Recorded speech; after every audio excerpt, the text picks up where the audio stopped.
We're ready for the start. They're off.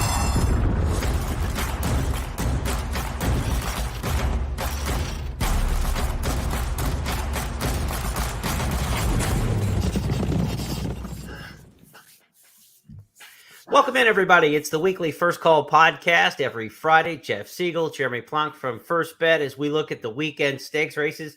If you had a little time on your hands over the last few weeks, weren't quite sure what you were going to do, forget about it, Mr. Siegel. We are knee-deep in first racing this weekend. It's opening day at Laurel Park. It's opening day at Santa Anita as we record on Friday. We've got a mandatory payout in the Rainbow Six on Saturday at Gulfstream Park. And, I don't know, about 50 Breeders' Cup preps around the world, including the Arc on Sunday. There is no rest for you, sir.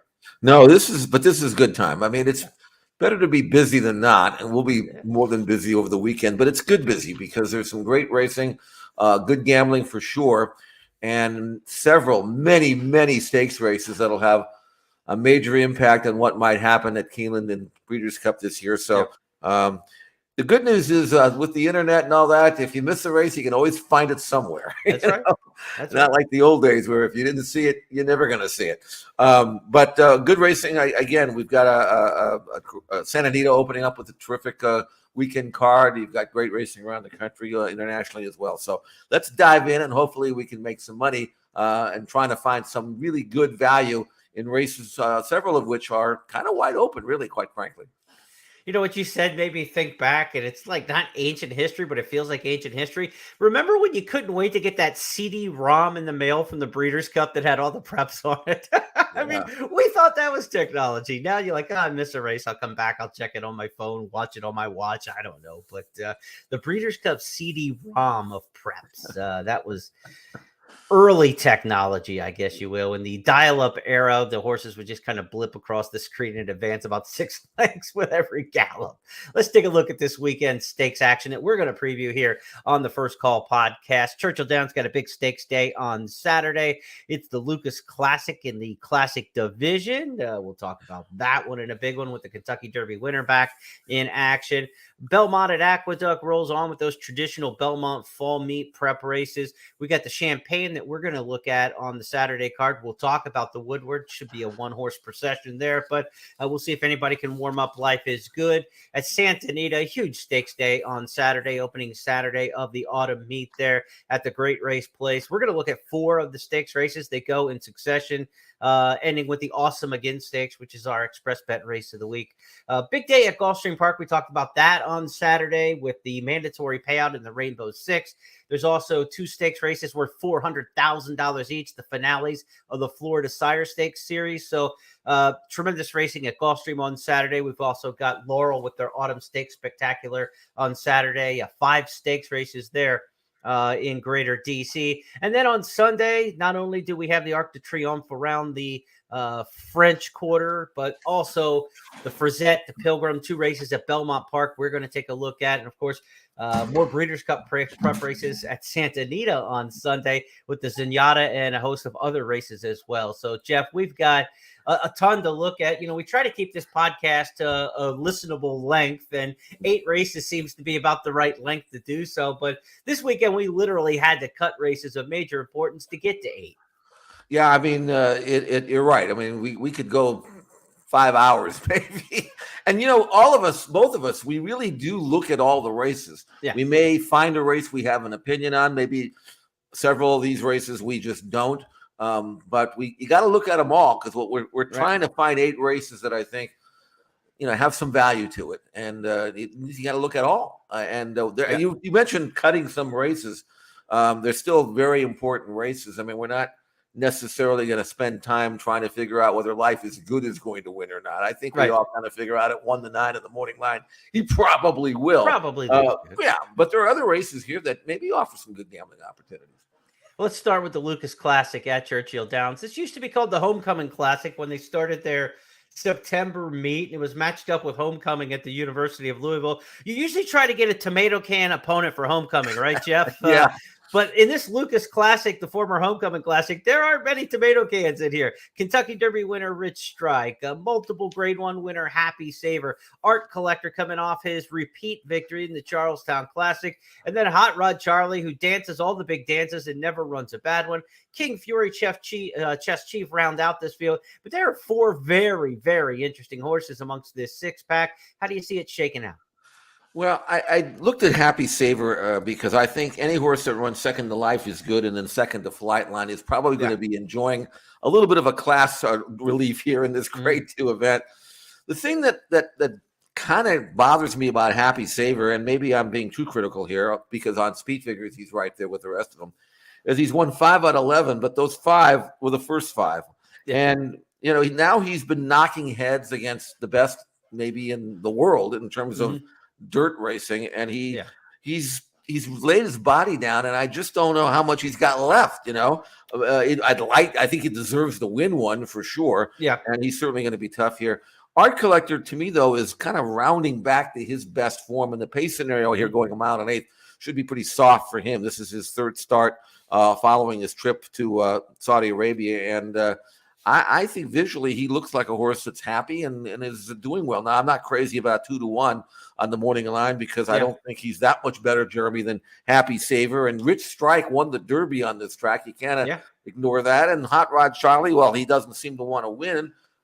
He's capable of rising to the occasion. Tough race.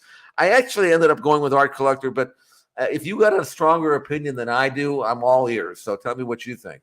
Well, I look at those running lines for Happy Saver, and I see that he's been beaten by Life is Good and Flightline in the last 2. Yes. And then before that, it was Olympiad and Maxfield, who at those times were running as good as about any handicap horse in the division. He may have run and been narrowly beaten. He's been second in all of these by the 4 best handicap horses of the last 10 months. And so that's pretty high company. And for me, I lean to Happy Saver in here. But you had mentioned the pace scenario, and there's not a lot of speed in here. Art Collector, maybe Hot Rod Charlie presses him. And we know what Art Collector can do when you give him a lead there. And Hot Rod Charlie's probably not a speed horse, but one who wants to sit second. So Art Collector coming off this win that we're going to take a look at in a second for our video watchers of the podcast in the Charlestown Classic, he could definitely enjoy a pace advantage. 1 furlong to go. Art Collector tears off the turn, moves away by 4. Wadi back in second, officiating in Mind Control, 16th to go. And it's another masterpiece for Art Collector. He goes back to back in the Charlestown Classic. He wins it by 5, and the West Virginia bred Muad'Dib held second over Mind Control and officiating. The final time, 1:51 and 1. Collector got the 3 turns there at Charlestown, but the inside draw here is going to play a little bit similar for him at Churchill Downs. So that's a good thing. He's going to come off those turns hard, and Luis Saez, an aggressive jockey. He's drawn well in here for his running style. Hot Rod Charlie probably sits second just off of him.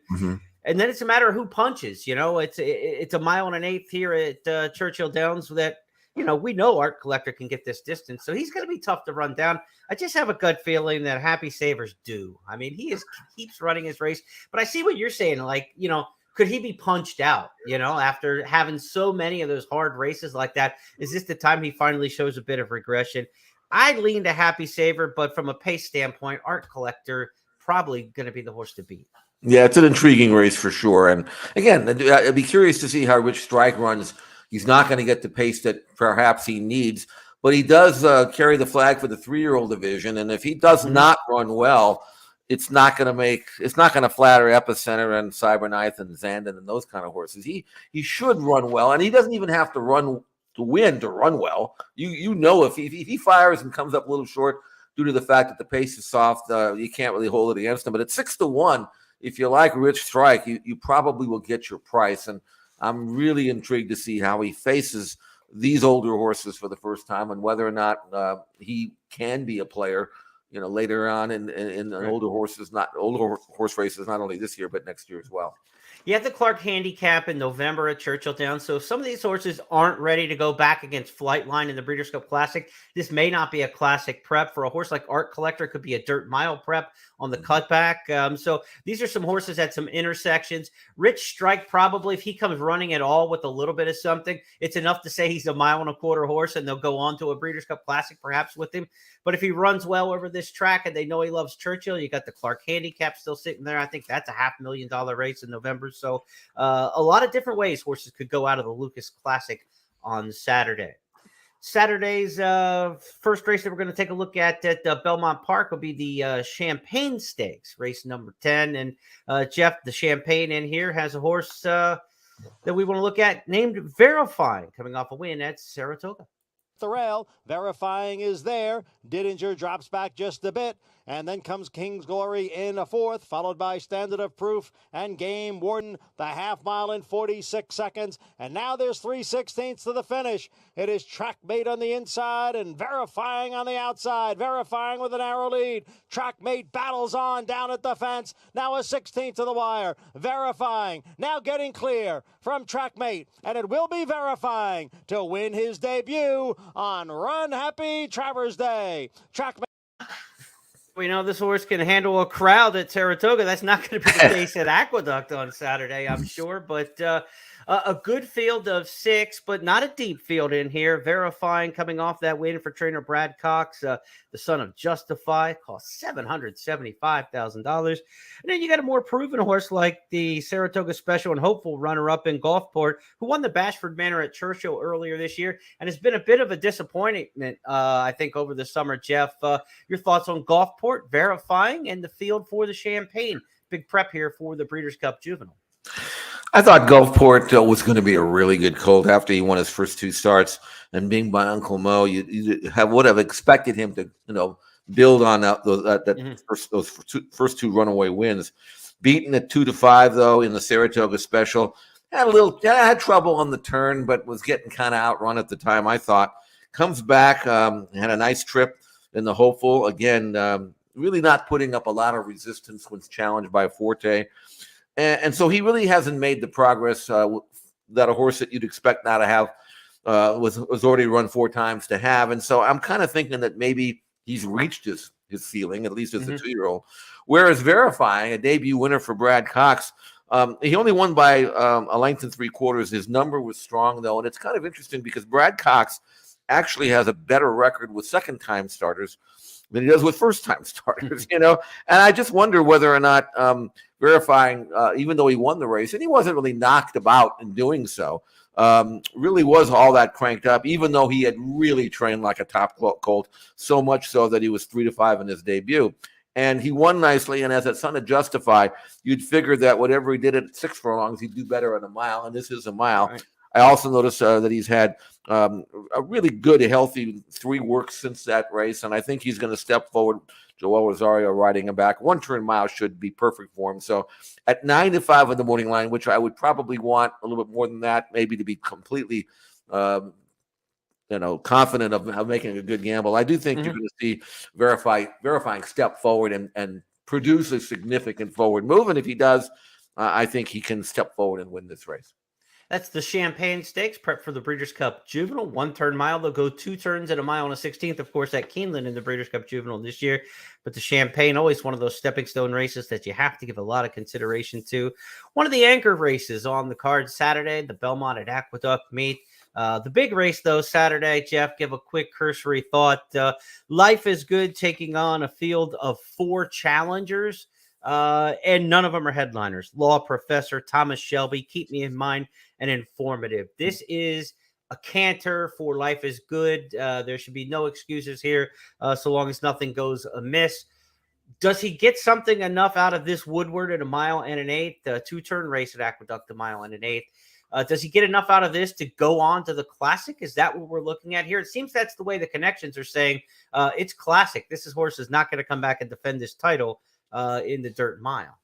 No, I think that it's going to be interesting to see just how much they want Life is Good to do in this race. I don't think winning is the question here. It's how he wins and whether or not, at 1.125 miles, and over a track that's been kind of dead. I've noticed that. I mean, really deep and kind of quicksandish. I don't. I mean, I know that's the excuse they used for Life is Good when he got beat in Dubai, and it was too deep and all that. And maybe he wants to hear his feet rattle, which he will not hear, I don't think, in the Woodward. But he certainly should outclass this field. And the question is not so much does he win, but how does he do it?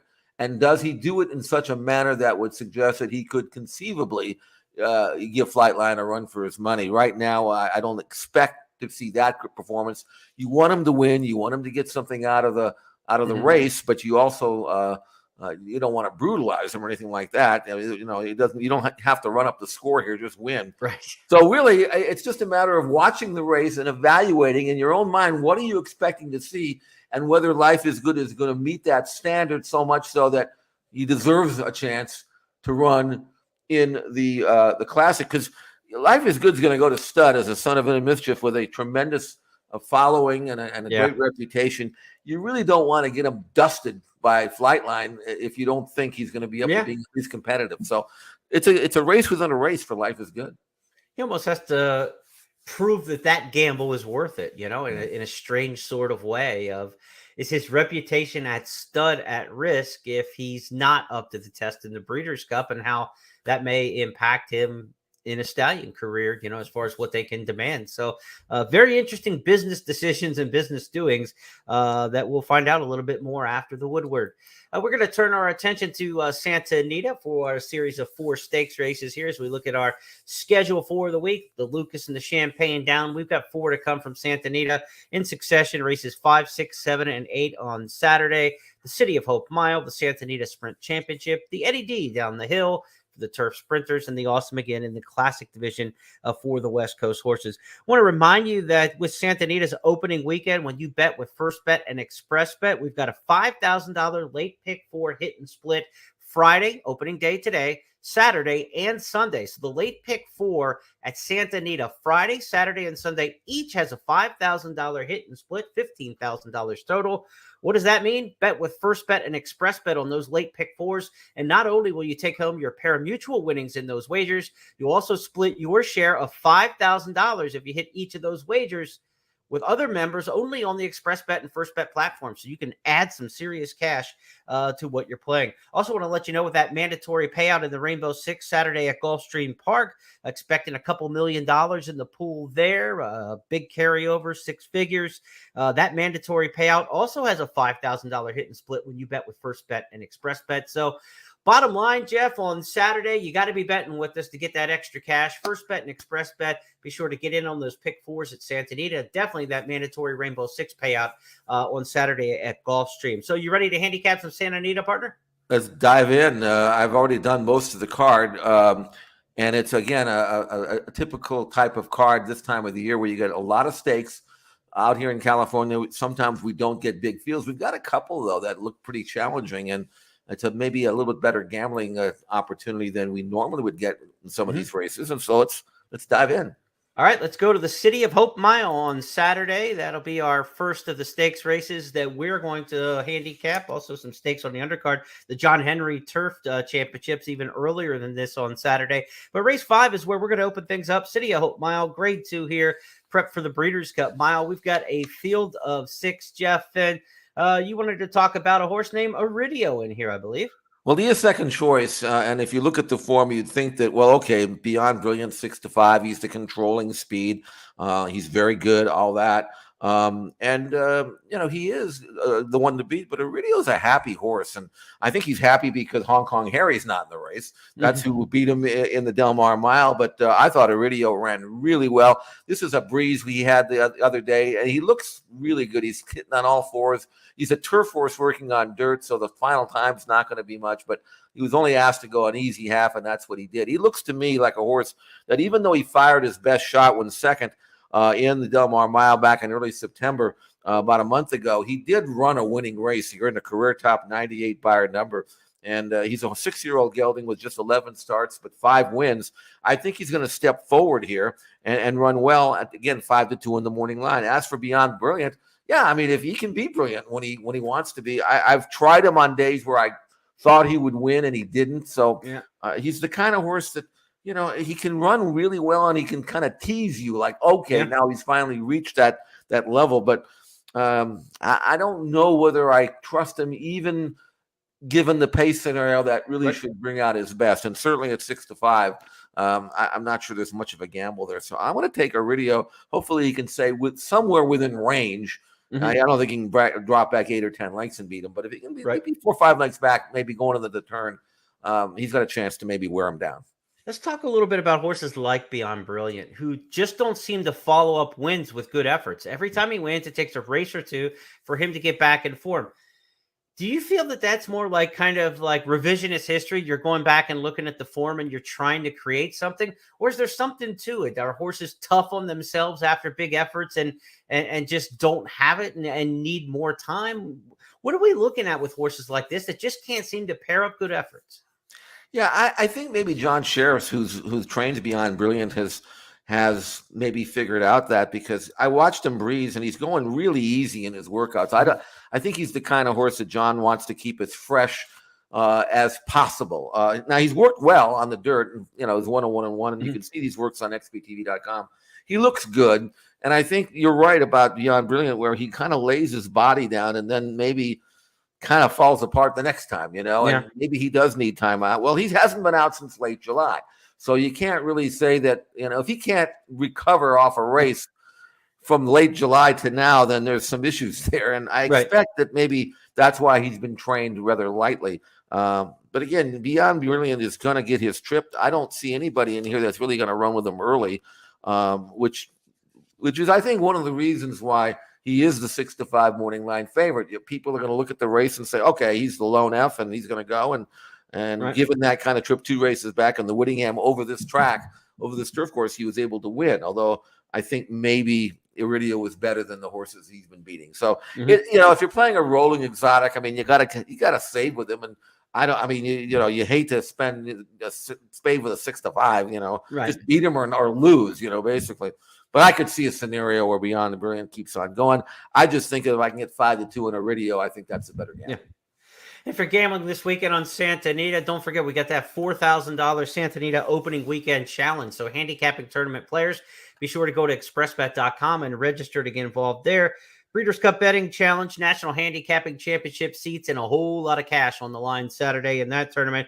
A $3,000 live bankroll, $1,000 in entry fees. All $1,000 in your entry fees are returned in the form of prize money. We keep nothing, 100% return to the players in the handicapping tournaments at ExpressBet. So the $4,000 Santa Anita opening weekend challenge, go to expressbet.com. You can't play on the First Bet app, only on expressbet.com. Can you play in the handicapping tournaments? Be sure to check that out. Speaking of Santa Anita, more stakes action there next, Jeff. Let's go to the Santa Anita Sprint Championship. It's race number 6 on the card, and a little bit of an oddball this year when you talk about a Santa Anita Sprint Championship, because the definition of a sprint division out at Santa Anita is usually pretty clear most years. There are several good older sprinters who are knocking heads. We know these fields.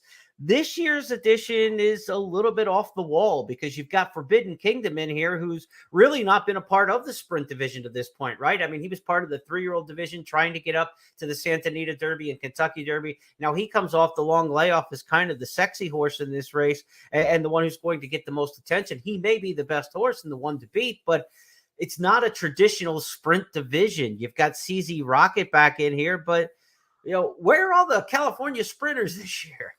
I'll tell you, it's a good point, because American Theorem you would have thought would have been in this race, but because he's already got a win and you're in ticket, the Connections decided, let's just train up to the race. Now, if he hadn't gotten that, he would have been in this race, and that you see this a lot now. Laurel River is another example, who was ticketed for the Awesome Again, and I think he would have won that race. But he's already got a win and you're in. So he doesn't need to run. And you've got several horses in here that are bypassing this. It's like, it's like the first thing that came to my mind is the NBA Combine, where guys have already been told they're going to get drafted in the first round, or they said, "I'm just not even going to go to the Combine. I'm just going to train myself up to the draft." And you get this year here where you've got a lot of horses who normally would be running and they don't have to run. So this is the leftovers, but it's still an important race, and I think it's important for Richard Mandela because Forbidden Kingdom is a 3-year-old. We have not seen him since April. He had an issue in that Derby and fell back. But he's been training well, solidly. He's been put. Richard's been put the hammer to him to get him fit, because I know that he's thinking that if he wins this race, he will have a chance in the Breeders' Cup Sprint, 3-year-old notwithstanding. And so this is a very important race for him. And they've really cranked him up. In fact, Richard did something that very few guys do anymore. He actually blew him out 3 furlongs and 36-3 just a few days ago. The old-fashioned blowout, that used to be prevalent here, and nobody does it anymore. But he looks sharp here, Jeremy, doesn't he? He looks like he's fit, eager, and ready to roll. Yeah, he's eager here, and he definitely wants to go. And that tells me, too, that, he's going to come busting out of the gate. The horses like this that are hard to hold, you don't want to. And Juan Hernandez is just going to let this horse roll. He's been on the lead in every single start that he's made, from 5 on the turf to a mile and 1/8 in the Santa Anita Derby. Nobody's gotten in front of him after the first quarter mile to this point. And when you look at this field in the Santa Anita Sprint Championship, maybe Kid Corleone's got a little bit of early gas, but this is not a particularly fast field. It's an eclectic field because, Super Ocho is a turf sprinter, None Above the Law is a turf router. You got the Chilean horse TODO FINO in here. Kid Corleone and, is on the class rise. Howbeit's been second tier when trying the tough sprinters. It's the old veteran, CZ Rocket. Can he get back to his best old form versus Forbidden Kingdom? And Forbidden Kingdom is going to have a major advantage over CZ Rocket early in the race, right? I mean, he'll be 6 lengths in front of that horse going into the far turn. I really think the key here is how much, if any, pressure Kid Corleone can put on him. Kid Corleone's a 3-year-old. He's a nice colt for sure. He's coming out of a second-level allowance, though. And if you look at his form, he's not from standing start from 0 to 60 like what I used to. He's not all that quick. And I think if in Forbidden Kingdom, if Hernandez wants the lead 2 steps out of the gate, he's going to get it and relegate Kid Corleone into a stalking position, which is okay. He's won that way before. So I think it's a blackboard type of race where you kind of expect to see, assuming everybody breaks cleanly, and where the players are going to be. Forbidden Kingdom is going to have his chance. We know he can run well fresh because he won his debut. And he's the kind of horse that in his training, he's always been kind of, Richard has always been thinking, he's an American Pharoah. Maybe he'll run long. We won't really ask him for speed. And I think now he said, okay, forget that. He's a sprinter. Let's crank him up and train him like a sprinter. And I think there's a possibility that Forbidden Kingdom really shows out very nicely in this race and wins, and then earns a ticket to Kentucky. From a gambling standpoint, he's going to be a short price in a short field. Intra-race bets, really not that attractive in the Santa Anita Sprint Championship.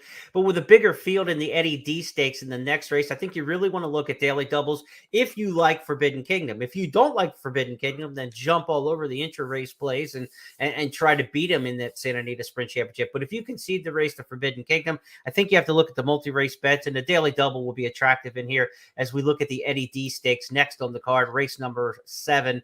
A field of 9 in here, a downhill turf sprint. You get a little bit of that wild scramble that we all love to see, and the crazy finishes in these turf sprints going down the hill. The Eddie D, of course, Jeff, named for the great Eddie Delahousse, my favorite jockey of all time, because you were never out of the race with Eddie D, right? I mean, has there ever been a better closing jockey? It's certainly in the 40 years I've watched racing in depth, there has not been a better finishing, late-running jockey. Joel Rosario is good now.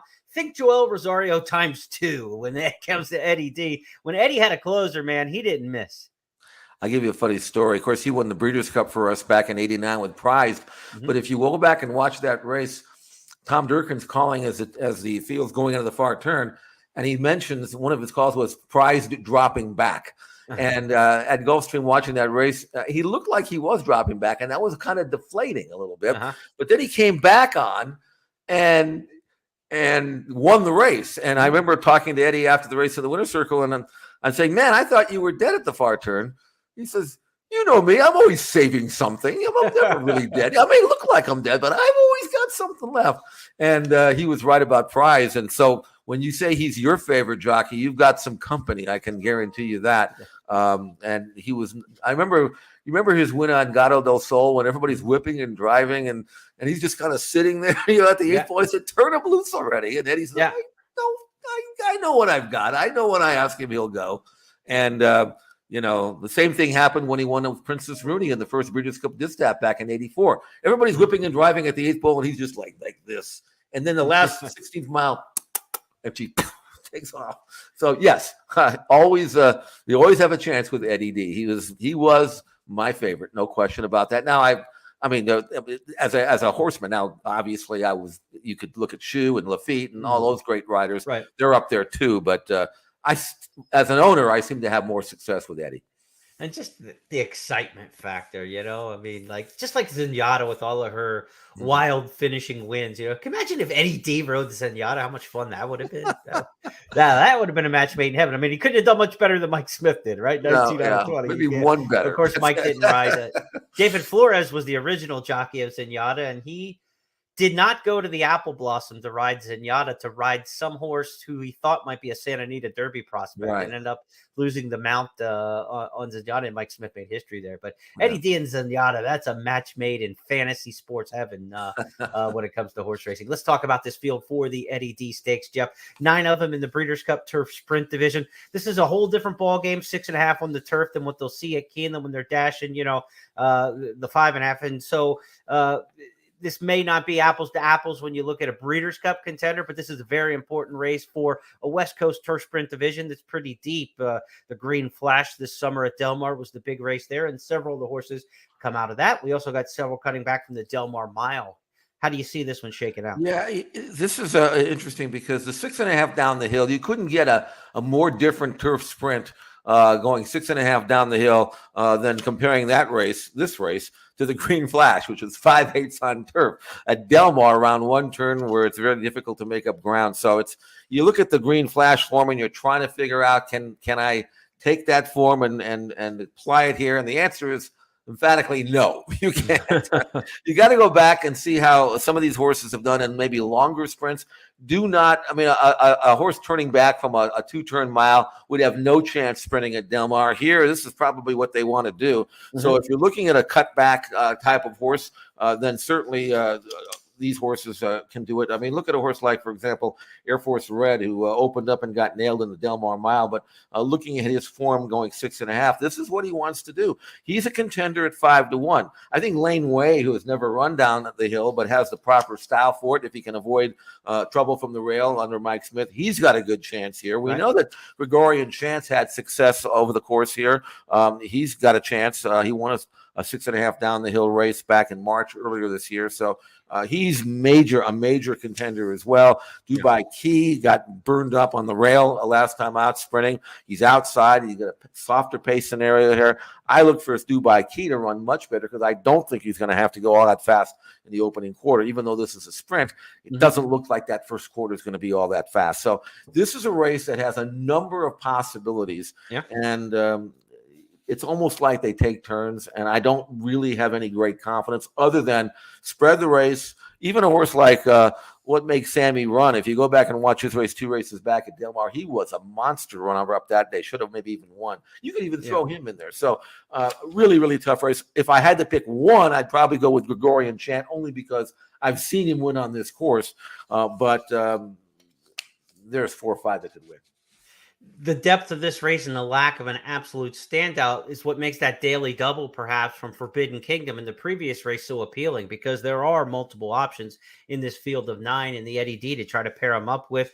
If you think Forbidden Kingdom is a foregone conclusion and will win that race, instead of trying to make the tough win bet in this race, take the double, because you're going to get probably, a factor of maybe 2 of what the double will pay versus what the straight win bet would pay. Even with Forbidden Kingdom probably being sub odds on, I still think you're going to get more than double your money on any daily double combination, because people aren't going to be able to figure out which way to go here in the Eddie D. So a key to your handicapping as you're getting set for that Saturday card at Santa Anita, hone in on race number 7, the Eddie D. Try to do all your homework that you can there. Watch the works at XBTV. Check out Jeff's analysis at ExpressBet.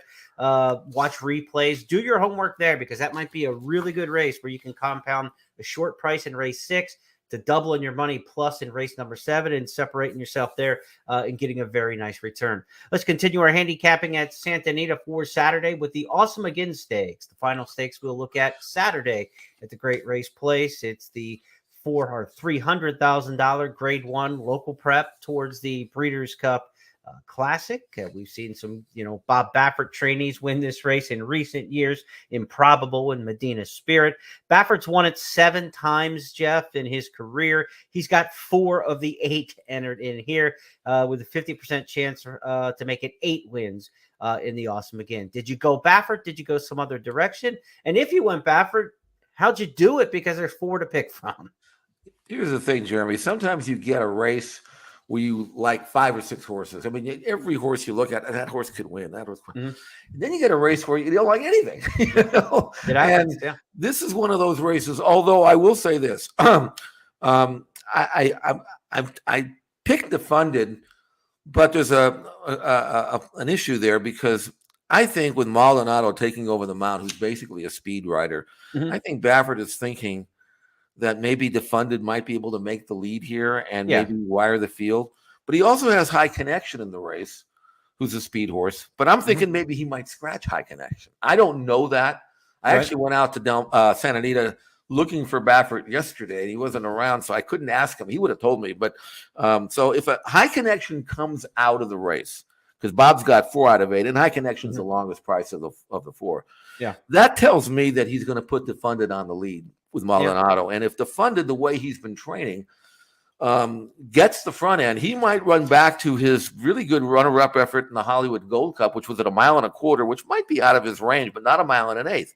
Now, the reason why I was kind of leaning to the funded is because the logical horses here, if you look at this race, you got Country Grammar, who's the 8-5 morning line favorite. You got Express Train, who won the Santa Anita handicap here over this track earlier this year, and then Royal Ship. And I wanted to default to picking those, but I don't like the way these horses are working. Like, here's Country Grammar. He's on the outside, and that horse on the inside is Azul Coast, who's 20-1 in this race. Who do you think is the better of these two? Well, I mean, Country Grammar, he's struggling. He's being asked. He can't get by the 20-1 shot. Do you want to take a short price in this race based on this workout? I don't.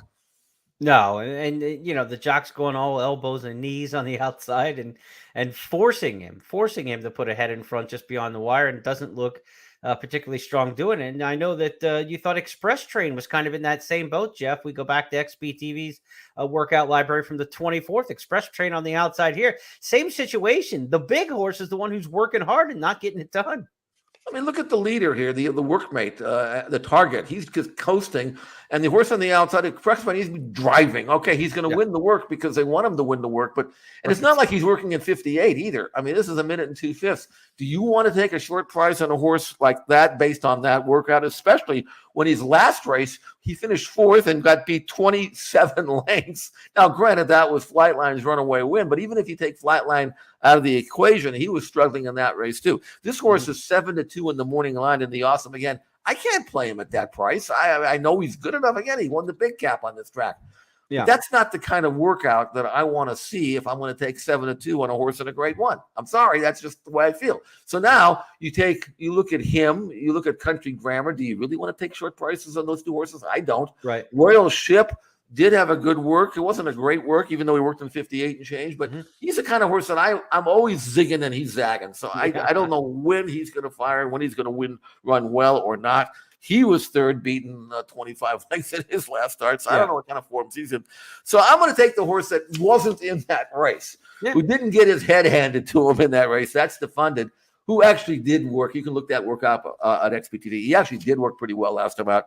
And given the pace scenario, the possible pace scenario, maybe Maldonado and the funded make the lead, and maybe they just roll all the way.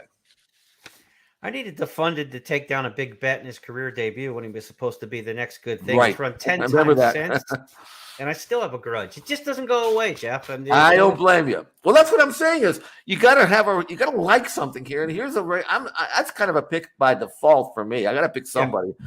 But man, I mean, is there anybody that you actually like in this race? I'd like to hear it if you do. I think I like the price Royal Ship's going to be. I think he's going to be left go this time. And Right. when you see that he's run 4 times against Country Grammar, twice he outfinished him, twice Country Grammar outfinished him. They're evenly matched horses, and I think Country Grammar is going to get bet off the board in here because I think people are just going to trust him more than the others, right? I mean, he was 2-1 in the San Diego. He was 7-2 against Flightline. What's he going to be against these, right? So I think Country Grammar is going to be overbet, which puts the price on Royal Ship higher. So I like the potential value, but like you say, do you really trust the horse? Do you have a great love affair with anybody particular in here? No, I don't. But I did take Royal Ship because of the price factor. I think he's going to be a better price than his chance to win, and that's what you're looking for, right? You're looking for overlays in this game. But from a straight up confidence standpoint, he would not be high. If I had to do this like the old the confidence pools in football, this is a low number one. This is like a 3 in the confidence pool, Jeff. We're not going heavily involved with that one in the Awesome Again Stakes. But do want to remind you again, Saturday at Santa Anita, late pick 4 hit and split, $5,000 in additional money there. If you hit the pick 4, the late pick 4 on Friday, Saturday, and Sunday at Express Bet, just hit one of those late pick 4s. You'll split $5,000 with other players on the platform who do so. Let's move our attention for Sunday handicapping now as we go to the Frizette at Belmont, one of the Sunday stakes races that we wanted to look at. Jeff, we've got a field of 7 for the Frizette. Now, you talk about productive races towards the Breeders' Cup. No prep race in the history of the Breeders' Cup has produced more winners for its championship events than the Frizette has for the juvenile fillies. This is the Telltale Prep. Do we have a star in this year's field? Give us some thoughts on this field of 7. Chocolate Gelato was a filly that was 1-2 in her debut. She had trained off the charts for her debut for Todd Pletcher. She was supposed to be, the biggie in the barn, and she somehow managed to get beat first time out, which was kind of shocking. And sometimes I always say this, I'll say it again. The most important race a horse runs isn't the first one, it's the second one, because that's when you know which direction you're going to go in. Yeah. Even though Chocolate Gelato got beat in her first start, she had a chance to prove or to display the possibility that, well, maybe she wasn't quite fit enough. They've been, breezing with her because they wanted to slow her down in the morning, and she came up short. The next start is the start that we're going to learn whether Chocolate Gelato was all she's cracked up to be. And in watching this video, I think we got the answer. She was amazing in victory when she broke her maiden by almost 8 lengths, did it under wraps, and earned a powerful 92 buyer speed figure. I do think she is for real. Let's go back to the spa for that big win by Chocolate Gelato. Chocolate Gelato has extended the lead here to a half dozen lengths. The battle for second. Take Charge Brianna moving up on the outside and down at the rail. It is Twin Mischief, but it is Chocolate Gelato, much the best here. Photo for second. So, Jeff, when you talk about Chocolate Gelato, this is a filly who's got the upside, right? I mean, that was a smashing victory in that second career start, and she's got the upside. Will she handle the transition from Saratoga to Aqueduct? We don't know that. That's a little bit of an uncertain term. So you kind of want to dig into the pedigrees a little bit. I went into the BetMix database and looked up Sire Practical Joke at Aqueduct. How about 26% winners and 50% in the exacta from 42 starters? The Practical Jokes on the main at Aqueduct have excellent numbers over the last several years. So pedigree says she's going to handle the surface. And if she does, I think she probably runs away with this edition of the Frizette Stakes. And I think she might do so as a filly who may eventually wind up the favorite on Breeders' Cup Day for 2-year-old fillies if she runs back to her maiden win, which we just saw in this race. No reason why she won't. It's just a one turn mile, which looks like it's ideal for her style because she's got enough speed to be in front. Doesn't have to be in front, I don't think. And then can give you a second move from the top of the stretch to the wire. Every horse in this race, though, is coming off a race at Saratoga. And it's going to be a different surface and perhaps deeper. So we may learn something about some of these. You got the Spinaway winner, Leave No Trace, won that race at 14-1. Not sure how strong a race the Spinaway was, but she did win it. So, and she's 2 for 2. So we'll see how good she is. But the rest of these horses, I mean, you've got You're My Girl, who won by 14 in her debut. But those were New York breds. I'm not sure she beat a whole lot, but we'll find out. We got an 8-length winner, the Great Maybe, for by a filly by Upstart. They gave a lot of money for her. And that's a lot of money for an Upstart, $425. She won drawn away by 8 lengths and earned a very good 82 buyer number. So the Great Maybe's got a chance as well. Interesting to see how they separate themselves. I'm going to go with Chocolate Gelato because she certainly in that video appeared to be winning with plenty left, geared down in the final 16th, did it the right way. Also on Sunday at Belmont, following the Frizette, just a race later, will be the Pilgrim Stakes in a big field of 12 in here. So if you're all in on Chocolate Gelato, again, maybe not an exacta intra race with the smaller field size, look at the doubles to the Pilgrim Stakes with the larger field in here. And Jeff, I'm very busy. The 10 was about as impressive as you could be in the career debut at Saratoga. This horse came home in exceptionally fast fractions, shaded under 22 and change for the final fourth quarter, and then 560 for the final 16th. Chad Brown looks like he's got a very good son of Cloud Computing, his Preakness winner here. You look at his pedigree, and you wouldn't think that maybe he would be better on turf than dirt, and yet he debuted on turf, and he did it as the favorite, and that's a key sign for me. I mean, the gamblers, the big gamblers, they know, and I'm very busy. I'd watched him train in the morning, and he looked fine to me. He didn't look like any world beater or anything like that, but he was knocked down to the favorites role, and so obviously Chad was fairly confident, and he won like a colt that is not going to be overmatched on the race for sure. He did it the right way. I think, I mean, there's lots of unknowns in here because most of these horses have only had 1 or 2 starts. So we don't know, what they're capable of doing as they get fitter, and certain horses here are at various stages. I mean, you've got Battle of Normandy, who is certainly going to get plenty of play, but numbers-wise, he's not even as fast as I'm very busy. The 2 races he's had have charted and rated lower. So I'm with you. I think Flavien Prat and I'm very busy. He'll tuck in, sit somewhere off the pace, and then have plenty of opportunities from the quarter pole home to do what he did in his maiden win, and that is blow by everybody. I'm very busy to win the Pilgrim. We're used to seeing Chad Brown have exceptional 2-year-old fillies on the turf. I mean, you just go down the list of those over the years, the Lady Eli's et al. But when it comes to the Colts, he hasn't had quite as much success. He did have Structor come through races like this in the Breeders' Cup Juvenile Turf. This could be one of his better 2-year-olds on the turf as far as the Colts go. I'm very busy. We'll see what we've got after that impressive debut. The With Anticipation Stakes has a couple alumni in this race from Saratoga. That race won by a long shot, Boppy O. Anytime a long shot wins one of those races, you kind of start to question the quality of the race sometimes. And so we'll see if there's any validation for that race, the With Anticipation, which is the key turf race for the 2-year-olds on grass for the boys at Saratoga during the course of the summer. That's a look at the Sunday couple of races that we have for you for this weekend that we're handicapping on the podcast. But want to remind you, this full Sunday slate, you've got the Zenyatta Stakes going at Santa Anita amongst a couple different Breeders' Cup preps on Sunday. And then, Jeff, the Arc de Triomphe at Longchamp. We've got a race there where, you've got the likes of Mishriff and Luxembourg and the international cast. The Japanese will try the Arc again. One of the great international spectacles in all of racing, and one of the tougher handicapping chores you'll get too, because the size of the field, 20 entrants coming from all over the world. We're going to make it a little bit easier on the horse players out there. There's a $10 money back special when you bet with First and Express Bet Sunday at Longchamp on the entire card, including the Arc de Triomphe. So if your win bet finishes second or third, you'll get your money back up to the first $10 that you wagered. Even if you bet 100 on a horse, you'll get 10 of it back if they happen to run second or third, not only in the Arc, but on the entire card of racing from Longchamp. Any thoughts on the big one in France on Sunday? Just that it's supposed to be run over a very soft ground, and then that's part of the handicapping process. I mean, one thing I know about European trainers is they love to blame the ground. I mean, it's always the ground's fault. He didn't like the ground. He needs top of the ground, or it was too soft.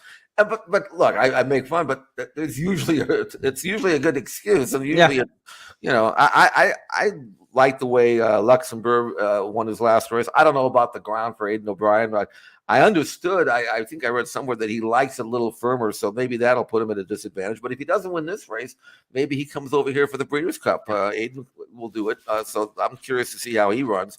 Westover is a horse I've watched. He looks pretty good. He's going to be like 9-10 to 1. He's getting better with every start. Vadini, French Derby winner, you got some credentials there. And Alpinista, the terrific race mare, won the Yorkshire Oaks last time out. I think all of these are the ones that are going to get most of the play. Now it's just a matter of who shows up, who gets the trip, who handles the soft ground, and that's the way to gamble. And then who might run in this race and then try to double up and come out here to Keeneland. So I'll be watching. I'm not sure I have a great opinion on it, but it's a great race to watch. It's a fun race to watch.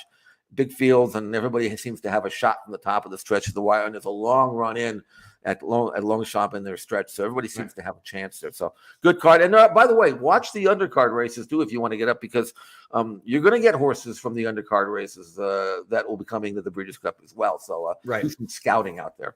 Yeah, definitely. Usually a filly and mare turf runner comes out of the undercard and set, et cetera. And again, like Jeff said, if you're not an international bettor, you still want to follow what's going on here, because the Arc de Triomphe has produced 10 winners of the Breeders' Cup Turf over the years, easily the most of any prep race towards that big one coming up the first week of October at Keeneland. So first week of November, I should say. So definitely a prep race. The Arc is a prep for nothing. I mean, the Arc is a destination, but as we Americans try to, put on our handicapping hats and look at it, like if I can't get excited to bet the Arc on Sunday morning, I certainly want to look at it from a prep standpoint towards the Breeders' Cup, where my wallet will be open and my account will be flowing on that. But again, if you want to play the Arc de Triomphe and the entire card from Longchamp on Sunday, available at First Bet and Express Bet with those $10 money back specials on win bets throughout the whole card if your pick finishes second or third. Well, Jeff, that's going to wrap up a very busy edition of the First Call podcast. You and I will be back on Tuesday to wrap it up on It's Official, our weekly banner show where we take 5 topics from the past weekend and try to put our spin on them. We're going to have a lot to talk about on Tuesday. And you've got a lot of work to do, my friend, because tell the fans what you got for them at Express Bet here during the Santa Anita meet. Well, we do a full card analysis. We've already got the one that's for today up on the website at ExpressBet. And it's not only the analysis, it's the wagering strategies, and perhaps more valuable than that are the workouts that we have. It's not just writing up the workouts. We actually have a link to the workout. So you can read my analysis, watch the workout, disagree with what I think I saw, and maybe form your own opinion. You don't have to worry about what I think. Watch it yourself, and we link the workouts. And what I do is there are more workouts that I will write up on xptv.com. So if I don't cover workout, doesn't mean we don't have it. It's just that I'm trying to zero in on the important workouts, whether they are really good and maybe force your hand in terms of betting, or maybe they're workouts that aren't so good and maybe you want to stay clear of that horse. So it's not just the great workouts, it's the significant workouts. And again, I'll write them up, I'll grade them, I'll give you the interior fractions, and then I'll give you a link so you can watch it yourself. That's what you get, and it's all free at expressbet.com on my What You Need to Know column, posted every day at Santa Anita. And also at news.first.com with Jeff's analysis there at Santa Anita as well. That wraps up the podcast. We will talk to you on Tuesday, everybody. Have a great week, and we'll see you on It's Official on Tuesday.